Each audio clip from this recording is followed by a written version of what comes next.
Vai Mingiu.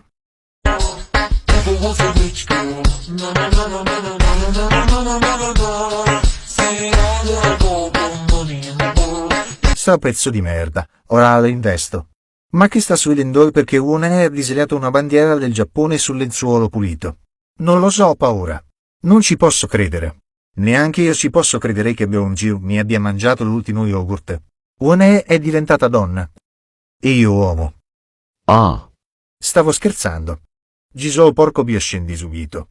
Che ho combinato? Oddio, UNE è diventata donna. Ma non lo ero prima? Cioè non te lo dicono prima in un'ecografia? Sai cosa vuol dire questo UNE? Che dovrai rapinare una manca, andare e fare serata con noi. Farti inculare, incontrare un malessere, sposarti e la peore. Metterti l'assorbente. No, con gli assorbenti ci fa il trend beta. Ecco dove finivano i miei assorbenti.